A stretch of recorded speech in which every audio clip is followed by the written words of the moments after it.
Olá, tudo bem, pessoal? É, primeiro ano, ou primeira série, melhor dito, desculpa.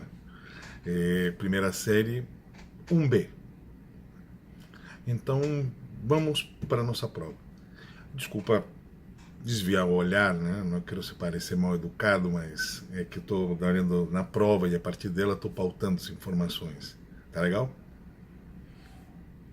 Então, começaremos com interpretação de texto. E essa interpretação de texto tem característica de verdadeiro ou falso. Então, a partir das informações, por favor, a grande dica nisso é abrir mão das nossas convicções e fazer a interpretação de fato do texto. Às vezes a gente tem uma opinião e a superpõe ao texto. Como o exercício é interpretação de texto, então nada mais justo do que se ater ao que está escrito e evitar os juízos de valores. A partir daí, começamos a trabalhar nosso conteúdo gramatical. E nosso conteúdo gramatical se baseia basicamente em dois grandes grupos gramaticais. O primeiro está no condicional. Vou colocar uma ficha lá no Moodle para dar um apoio, para lembrar o conceito de condicional, mas o principal é entender que condicional, ele é um tempo verbal. Um dia, em algum momento da história da língua, ele foi modo. Hoje não é mais. Então, é um tempo verbal. E ele se diferencia do futuro. Por exemplo, vamos lá.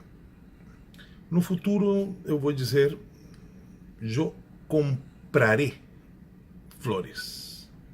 Portanto, o meu tempo entre essa minha fala e a ação é a materialização da ação. Portanto, ela vai acontecer no futuro. Da primeira oportunidade que eu puder, eu vou comprar flores. E isso é um fato. Isso é um fato. A não ser que aconteça um hecatombe, alguma coisa que, para além da minha vontade, eu seja coagido ou impedido disso acontecer. Portanto, não há nenhuma condição de impedimento para que isso aconteça. Não há nada que possa evitar a princípio. Portanto, isso é futuro. O condicional não. A palavra condicional demanda uma condição, e normalmente a condição é um impeditivo. Portanto, eu compraria flores. Compraria flores, então eu já estou anunciando que não vou comprar. Porque há algo que me impede de materializar essa ação entre minha fala e a ação propriamente dita. Então, por favor, eu compraria, eu comeria, viveria.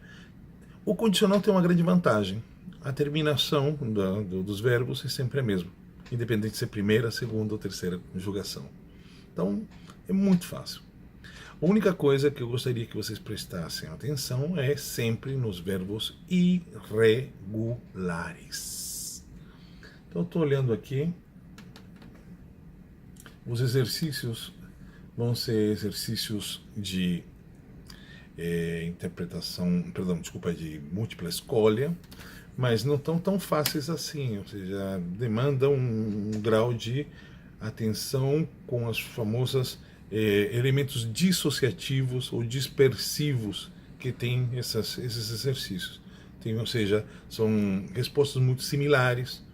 Por exemplo, vou te dar um exemplo claro. O verbo querer é um verbo irregular, seria querria, querria com dois R's. Por que querria? Porque se fosse queria, seria o pretérito indefinido do verbo querer. Eu queria, agora eu não quero mais. Então, para evitar esse tipo de confusão, então, nesse caso seria o verbo querer, querria. Só para dar um exemplo. Então, por favor, olhem a ficha, estudem isso, preparem-se. Não tem muito mistério, mais ou menos o que a gente viu na aula. Deixa eu continuar aqui. A outra coisa, tem os textos, todo o contexto para a pergunta ele é longo, são textos grandes, imagens, enfim, que demandam um grau. Então, qual é a dica que eu vou dar para vocês? Primeiro, vamos para a pergunta. Se ela for autoexplicável, continuem com ela.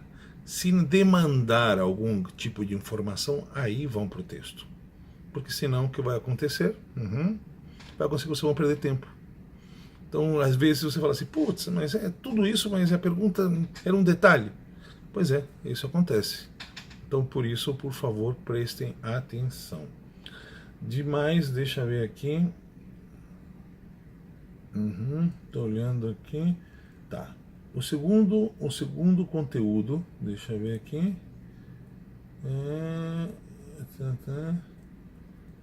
Tá. O segundo conteúdo vai versar por parte do artículo neutro. Então, primeira coisa, por favor, se o artículo neutro lo estiver acompanhado de verbo, ele não é artículo neutro lo. Aí é o irmão gêmeo, é o pronome complemento direto lo. Por quê? Porque o artículo neutro, ele é neutro primeiro porque acompanha masculino, feminino, plural e singular sem alterar a sua estrutura. Seria lobejo, lobeja, lobejos, lobejas. E todas, a partir daí, posso constituir o fim de uma frase e não tem nenhum erro de concordância aí. Segundo, ele acompanha adjetivos e advérbios. Então, por favor, atentos a esse tipo de situação. Lo bonito, lo elegantes, lo simpáticas, lo agradable, e assim vai. Então, eu queria que vocês prestassem atenção nesse detalhe, que da ideia do que seja um artículo neutro. Qual a função do artículo neutro? Sublimar, destacar. Por exemplo, eu posso dizer, usando o artículo determinado, el libro es interessante.